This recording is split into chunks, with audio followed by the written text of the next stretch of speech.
ဗိုလ်တထောင်မြို့နယ်မှာ2013ခုနှစ်ဧပြီလတွင်ကဖြစ်ပွားခဲ့ပြီးကလေးငယ်73ဦးသေဆုံးခဲ့ရတဲ့48လမ်းဗလီမီးလောင်မှုနဲ့ပတ်သက်ပြီးတရားစွဲဆိုခံထားရတဲ့ဗလီဆရာ2ဦးကိုတဦးကိုထောင်ဒဏ်8နှစ်ကြာခံစေဖို့ဧပြီလ24ရက်နေ့ကဗိုလ်တထောင်မြို့နယ်တရားရုံးကအမိန့်ချမှတ်ခဲ့ပါတယ်။အခုလိုအမိန့်ချမှတ်ခဲ့မှုနဲ့ပတ်သက်ပြီးတရားခံရဲ့ရှင်းနေဖြစ်သူတရားလွှတ်တော်ရှင်းနေဦးအောင်မောင်က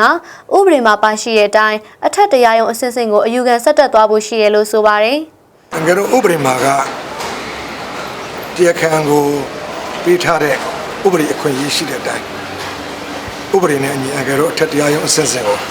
အယူခံပြင်ဆင်မှုဆက်တက်သွားမှာပေါ့အဲ့ဒါတော့အငယ်တို့ဒီအမှုတွေအမိန့်တွေကူးပြီးတဲ့အချိန်ကျမှပြင်ဆင်ပြီးတဲ့အချိန်ကအယူခံကာလစိကတအတွင်းမှာတင်သွားမှာပေါ့နော်အဲ့ဒါတော့ကြိုပြောလို့တော့မရနိုင်သေးဘူးအဆိုပါအမှုကိုဧပြီလ10ရက်နေ့ကတည်းကအပိသက်အမိန့်ချဖို့ချိန်ဆိုခဲ့ပေမဲ့အမှုမှာကြားပြတ်လျှောက်လဲချက်ရခြင်းတပ်တွေများပြခြင်းတို့ကြောင့်အချိန်နှဲငယ်ထပ်မံယူဖို့လိုအပ်တယ်လို့သုံးသပ်က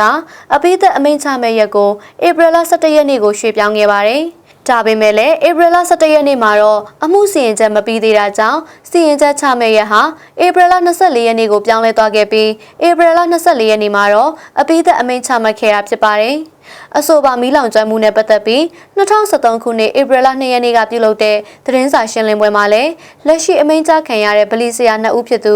ဦးစရာဖြိုးနဲ့ဦးခင်မောင်အေးတို့မှသာတာဝန်အရှိဆုံးဖြစ်တယ်လို့ရန်ကုန်တိုင်းဒေသကြီးဝန်ကြီးချုပ်ဦးမြင့်ဆွေကပြောကြားခဲ့ပါတယ်။